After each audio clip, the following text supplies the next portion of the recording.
મેં દુષ્કર્મ આચર્યા હોવાની ફરિયાદ છે જે દાખલ કરવામાં આવી અને ડ્રાઈવરે પુત્રને મારી નાખવાની ધમકી આપી આ આખું કૃત્ય આચર્યું હોવાનું સામે આવ્યું છે। ત્યારે સુરતમાં કઈ જગ્યાએ આ ઘટના બની તે વાત કરીશું આ વિડીયોમાં। નમસ્કાર, હું મયુર મેવાડા, આપ જોઈ રહ્યા છો નિર્ભય ન્યૂઝ।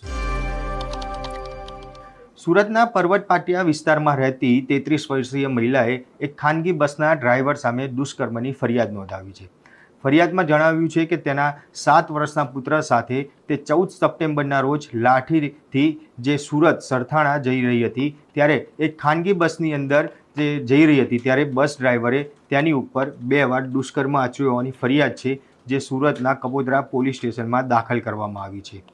આખી ઘટનાની જો વાત કરવામાં આવે તો જ્યારે મહિલાએ જે બસમાં બેઠી ત્યારથી જ તેને જે ટિકિટ બુક કરાવી હતી તે ટિકિટ ઉપર તેનો જે મોબાઈલ નંબર હતો તે મોબાઈલ નંબર ઉપર ડ્રાઈવર ફોન કરીને અવારનવાર તેને ફ્રેન્ડશિપ કરવા માટે દબાણ કરી રહ્યો હતો, જે બાબતે મહિલાએ તેને ના પાડી દીધી હતી। બીજા દિવસે રાત્રે ભોગ બનનાર યુવતી તે જ લક્ઝરી બસમાં ટિકિટ બુક કરાવી પુત્ર સાથે સુરત આવવા નીકળી હતી અને રાત્રે 2 વાગ્યાની આસપાસ તારાપુર ચોકડી પસાર થયા બાદ પેસેન્જર જ્યારે તમામ સૂઈ ગયા હતા બસની અંદર ત્યારે ડ્રાઈવર જે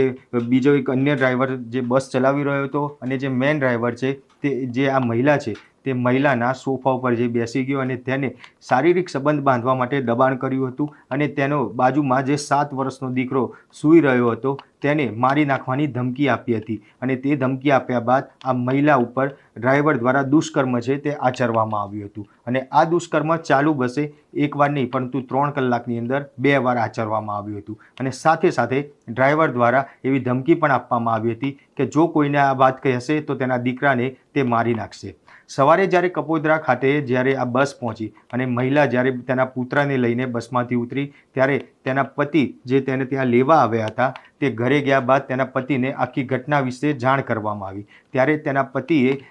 આ મહિલાએ આ ડ્રાઈવરની વિરુદ્ધ જે પોલીસ સ્ટેશનમાં ફરિયાદ નોંધાવી હતી। આ ઘટનાની જાણ થતાં જ પોલીસ તાત્કાલિક હરકતમાં આવી અને હરકતમાં આવ્યા બાદ કપોદરા પોલીસે જે લક્ઝરી બસ હતી તે લક્ઝરી બસને તો જે ડિટેન છે તે કરી દીધી અને સાથે સાથે ડ્રાઈવરની શોધખોળ છે તે પણ શરૂ કરી છે। તો પોલીસે બસને કબજે લઈને જે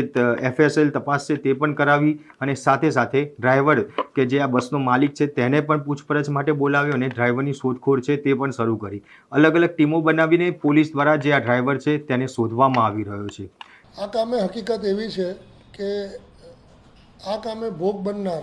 પોતે અમરેલી લાઠી પોતાની બહેનના ઘરે ગયેલો અને ત્યાંથી ટ્રાવેલ્સની બસ મારુતિનંદન ટ્રાવેલ્સ લક્ઝરી બસમાં મુસાફરી કરી રહેલ તે સમયગાળા દરમિયાન ટ્રાવેલ્સના ડ્રાઈવરે બનાવના દિવસે રાત્રિના 2:00 થી 5:00 દરમિયાન તેની સાથે તેની મરજી વિરુદ્ધ શરીર સુખ માણેલ હોય અને આનું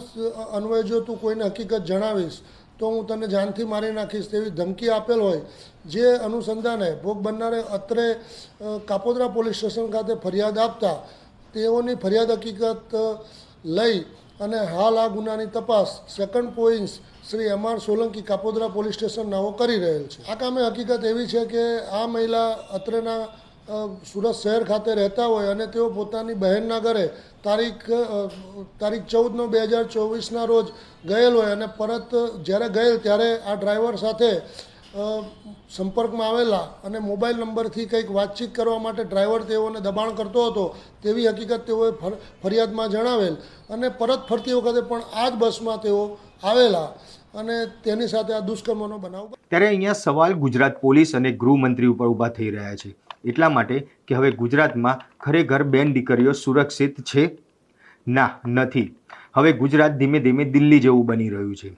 વાત કરીએ તો વર્ષ 2012માં દિલ્હીમાં ચાલુ બસની અંદર જે પ્રમાણે નિર્ભયા કાંડ જે થયો હતો કે જેમાં એક દીકરી ઉપર દુષ્કર્મ ચાલુ બસે આચરવામાં આવ્યો હતો અને જેના પડઘા આખા દેશની અંદર જોવા મળ્યા હતા અને તે જ રીતે ગુજરાતની અંદર પણ વધુ એક નિર્ભયા કાંડ થયો હોય તેવું જ લાગી રહ્યું છે। ચાલુ બસે આ મહિલા ઉપર દુષ્કર્મ આચરવામાં આવ્યું, તેના દીકરાને મારી નાખવાની ધમકી પણ આપવામાં આવી અને ત્યારબાદ તેને જે ધમકાવવામાં આવી કે જો કોઈને જાણ કરવામાં આવશે તો પણ તેના દીકરાને જે મારી નાખવામાં આવશે। ત્યારે આ જ બાબતને લઈને અનેક સવાલો છે જે ગુજરાત પોલીસ અને ગૃહ ડિપાર્ટમેન્ટ ઉપર પણ ઊભા થઈ રહ્યા છે। આ તો સુરતની ઘટના છે। ત્યારે હર્ષભાઈ, હવે આ મહિલાને તમે ન્યાય અપાઈ શકશો ખરી? કારણ કે આના પહેલાં બી જોયું છે કે ગુજરાતની અંદર જસદણની ઘટના હતી કે જસદણના આટકોટમાં જે એક દીકરીએ જે હોસ્ટેલમાં અને જે પોતે જે મેડિકલનો અભ્યાસ કરી રહી હતી તે કોલેજના જે ટ્રસ્ટીઓ છે તેમના દ્વારા તેની ઉપર દુષ્કર્મ આચરવામાં આવ્યું, તેની ફરિયાદ પણ કરવામાં આવી. આ ફરિયાદની અંદર ભાજપના જ નેતાઓ ક્યાંક સામેલ હોવાની વાત સામે આવી, પરંતુ એ દીકરી ન્યાય માટે હજી પણ જે ફાંફા મારી રહી છે તેને ન્યાય તો હજી પણ નથી મળ્યો.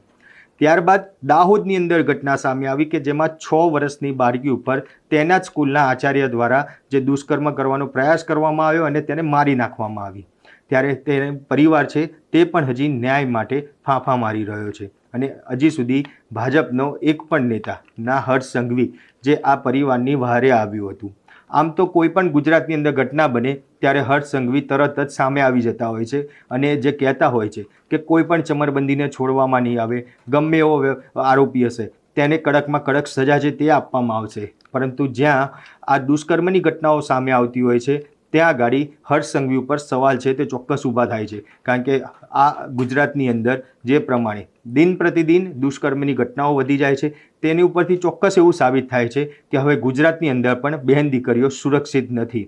ત્યારે હર્ષભાઈ, આ દુષ્કર્મની ઘટનાઓ હવે તમે ક્યારે રોકી શકશો? ત્યારે આપ શું માનો છો કે ખરેખર આ ગુજરાતની અંદર બેન દીકરીઓ સુરક્ષિત છે? જે